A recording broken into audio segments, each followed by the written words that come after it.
mondo mi wawinj kapok imedo kanyo kech sana rach adwa mondo wawinj pach jo Migori kaeto pachino makna ma kagi kanyo wang' ne wawinjo onja ne pach jo Migori ka giparo ni gavana margi ma sani Ochilo Ayacko osekawo tich kamare kendo keto kare singo mano keto ne jopiny kiyiere.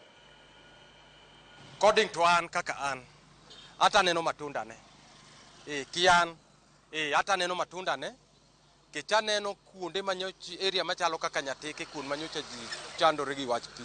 Adieri sani aneno ko pi nitiere jopiny modho.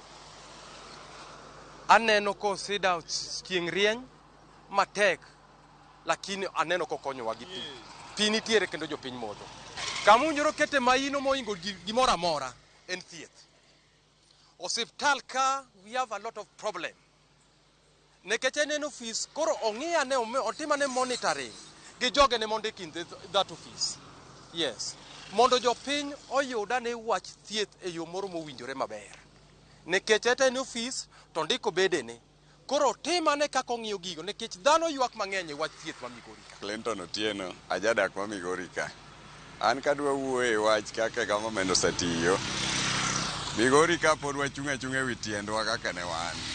Onge tiende wuondo kata gavana ni setiyo. Kech king'iyo ng'eny mar ji pod wan mana apiko kaka ne wan apiko. Sani Migori ka gima yawo wang'wa en ma national.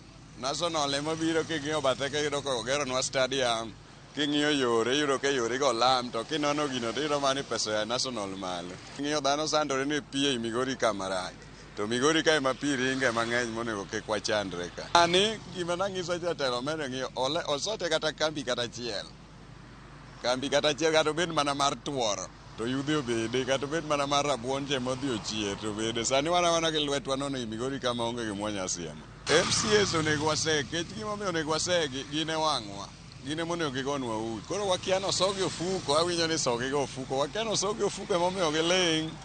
So gin gineno ni gitiyo atiya maber to ka gineno ni gitiyo maber to wachiegni rakro kodgi mbele kae. Steve Omuga, jadak ma Migori County.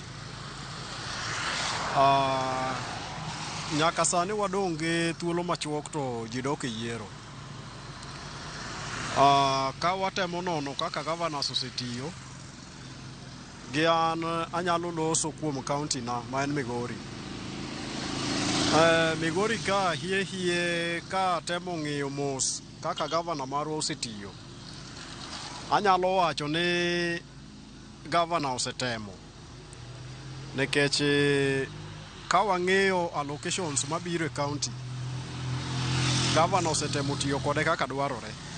To mak mana ni joma governor oketo e tich, joge ma samoro yulo e tich. Nikech joge mondo gitim kaka dwarore mondo mi dongruok ochop ne jo Migori, iyudo ka bedo shida nikech gavana owuon ok nyal wuok ne koro dwadhi nono jogie to bende ang'e ni mano ngufu ma en go kaka gavana. Koro kwayona kian akwayo ne gavana wang'e teko mari kendo ngufu ne wang'eyo. Gonwa kogno joge ni ma samoro ok dhi maber e sekta ma gichung'e mondo mi wabed gi ber kaka jo Migori County. To wakwayo ne kopogore gi dongruok ma bende sekelo, ng'enwa ni to sekta mar transport especially boda ka, ng'enwa ni to inyalo konyo jo boda gi yo mane, nikech wang'eyo ni nitie empowerment ma chopo ne jo boda lakini nitie jomoko ma ok chude. Koro aparo ni mano be gima gavana onego kete maino. To kendo agombo ni gavana oyude thuolo maber, oketnwa kambi moro maduong' ei migochwa ka ma nyalo ndiko youths mondo mi youths obede ni nyalo yudo yuto mapile kopogore gi training magi strain go nikech tije makare magi nyalo tiyo onge. Lakini hie kaloso kuom dongruok, aparo ni county waka wasego okang' mok rach, gavana osetemo. Dwa loso kar thieth ka gi kar pi. Ang'eyo ni jogewa ma ni sekta ma koro walosego giseketo maino mak mana ni adiri mantie ni sekta mar pika to bende ok wanyal blame county government ahinya. Gimomiyo ok wanyal blame gi ahinya en ni kiwuotho e migochwa ka iyudo ka joma kwalo pi joge nie pasent mamalo.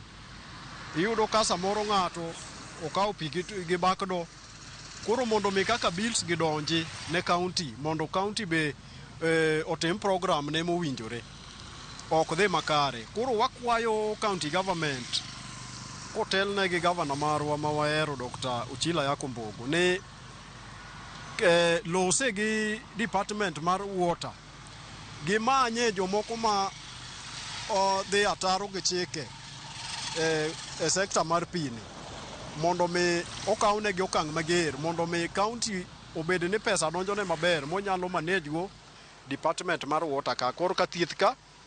Korka thieth aneno ka gavana osetemo nikech nitie mashinde masani wan go ka manyasani ma nyoche waonge go chien ka nikech sani yudo ka nitie tuoche moko mane inyalo dhi pim mana buore kocha.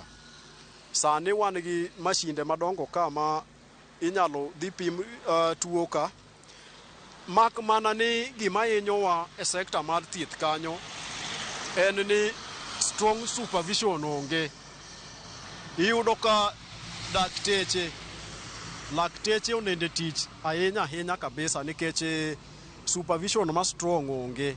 Koro kanyo ma wakwaye gavana ni owuoye gi jomochung' e sekta mar thieth osiptandwa ka mondo supervision obedie, joge wagi ohudumia ne jotuo e yo mowinjore. Mano kanyo